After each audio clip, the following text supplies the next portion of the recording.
I'm Matt Gilhooly, and this is The Life Shift, candid conversations about the pivotal moments that have changed lives forever.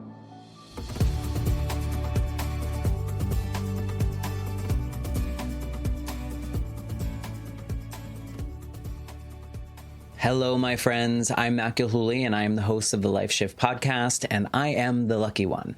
I am the person that gets the opportunity to speak to all these amazing guests, and I'm forever humbled that everyone that has been on the show has trusted me with their story, and a lot of these stories are deeply personal, and a lot of them are tragic or have tragic moments in them. And I think, what I love about the Life Shift podcast is, sure, some of these events are really hard to hear and experience, but I do find that every episode ends in some kind of inspirational way of hope and what we've learned as humans through the experiences that we go through. I wanted to put together my third recap episode. And so last time I did this a couple months ago, I got a lot of good feedback and people left listening to this episode with inspiration. So I've collected the end of episodes 61 to 70. And so if you are a regular listener of the Life Shift podcast, or if you've never listened, what I like to do at the end of the story is kind of ask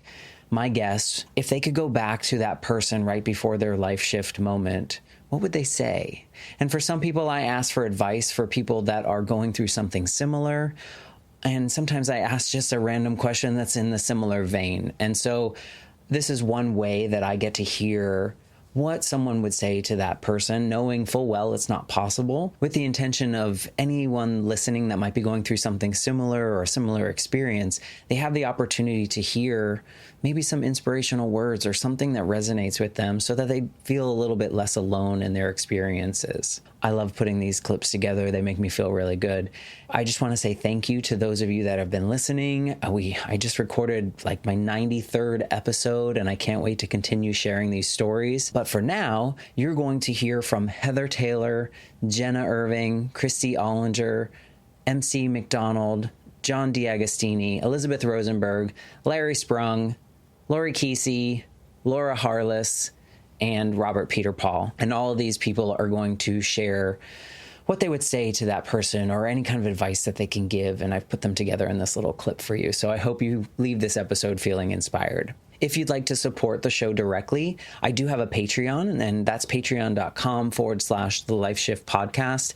And really what that does is there are a bunch of tiers, and you can win t-shirts and stickers and things like that. But it just helps offset the production costs because I'm the only one doing this show from the beginning to the end. And so it just helps me pay for some of the tools that I am using and upgrade hardware and just try to get the show out there. So thank you for any support that you might have.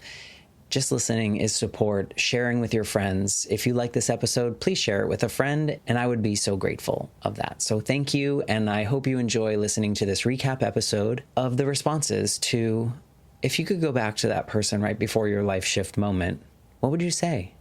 I think it's like, it's okay to be who you are. There's no shame. Yeah. There's no shame in existing exactly how you are. It's hard to sum it up. Just live in joy. Just live in joy and just know everything will always work out no matter what.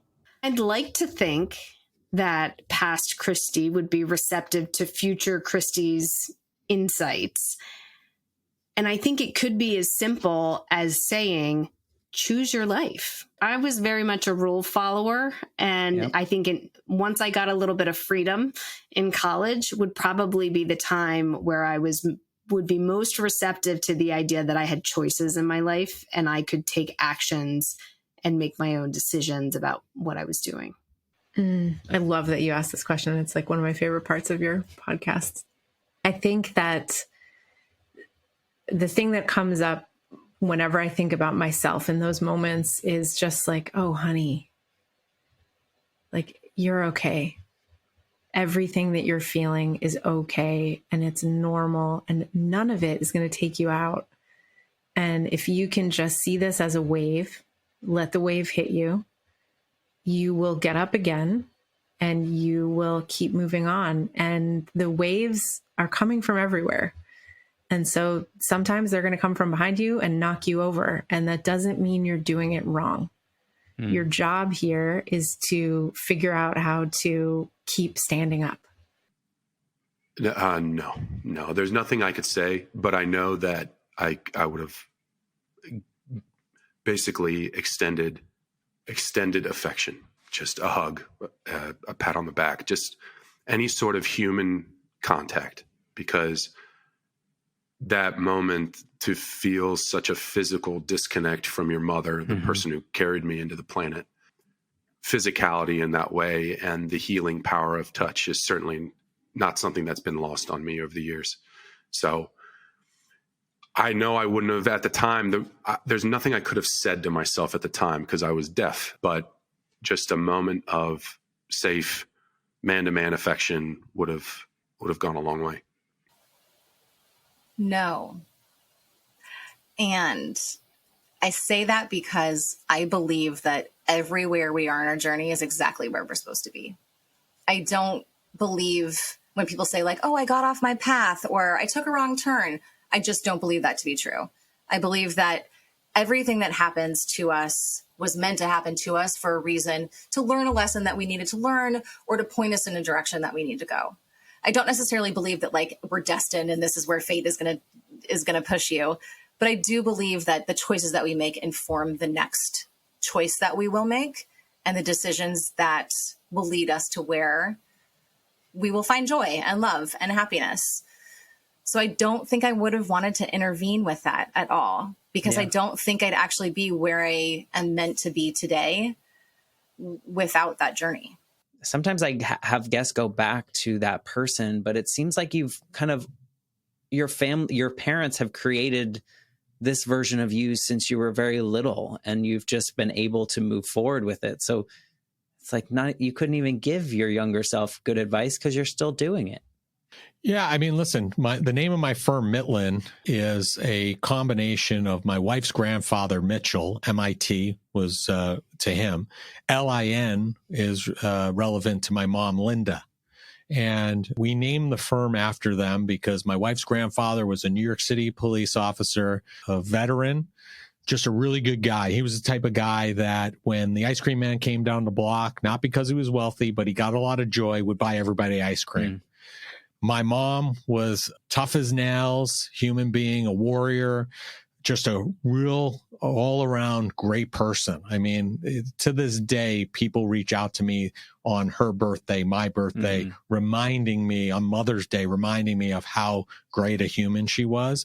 So when we wanted to, create this firm, we were like, you know what, why don't we use something that's meaningful and use something whose values really exemplify what we and who we want to be as a firm.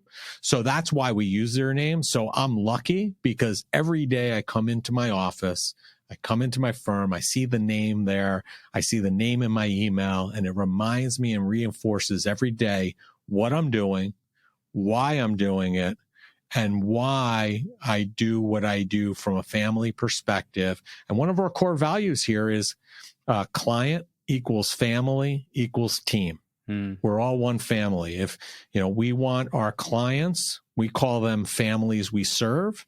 We want the people that work here, our stakeholders, and we want everybody feeling like we're one big team, one big family. And, I'm reminded of it every day. So it's a blessing for me, and I'm very grateful for that.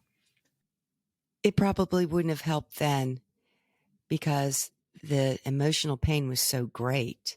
But you really do get over to the other side. And yes, you miss that person, my son, your mother, so desperately. But the pain is not anything like it was before. That was almost unbearable. And you do get through that. And I guess it does make you stronger in a sense. I don't know. It does. I just don't wish this on anyone at all. I would say just hang in there. You're going to get it. You can't really force somebody who's not ready to go on that journey, because then it won't work and then they'll get discouraged and they won't, it sometimes keeps them from trying again. So I would just tell her, hang in there. You got this. Find a way to love yourself as you are. The rest is going to come. And I think that just loving myself is a huge thing. And being able to say that is something I wish I could have done a long time ago. And it would have made the journey easier, because then it would have meant that I wouldn't have let all of that external stuff in. And all of the comments and all of the media, I could have ignored that. Because a lot of times I think people go too far in the body positivity, thinking that if you're okay with who you are, if you love who you are, you don't want to change. And that's not how it is. If you love who you are, you're going to want the best for yourself. And that means when you're ready, you're going to want to get healthy, and whatever healthy looks like for you. And so I think just being able to say, I love myself and believe it, that's the best advice I could have given myself when I was younger, because it would have, I think it would have gotten me through to the point to where I was ready to go on that journey. That's really sweet. You know, I don't know if what I would say to him would totally be about everything I went through. I guess I would say two things. The first thing I would definitely say is something you learn when you're little anyway, but you don't fully accept. And maybe hearing it from my older self would help me, is just be yourself unapologetically. Don't, you know, I used to not own the title of being in theater or being interested in things because I was nervous about being bullied. I would make fun of myself first and make people laugh before someone could make fun of me. I was always trying to make everybody my friend.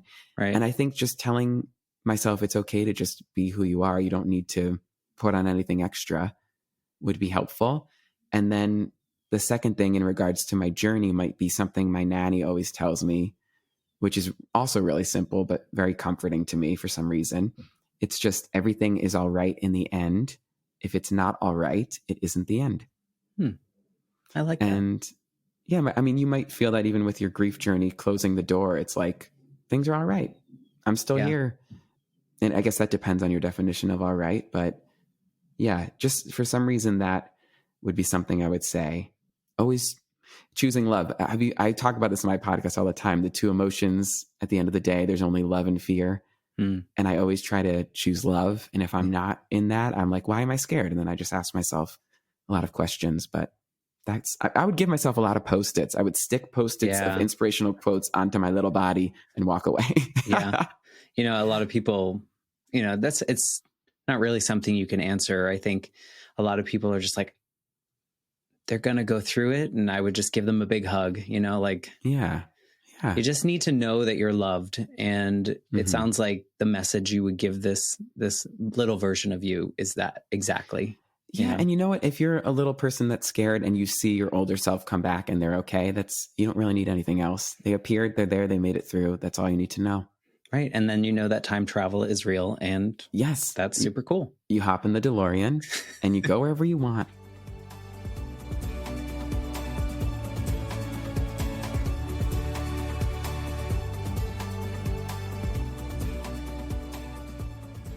For more information, please visit www.thelifeshiftpodcast.com.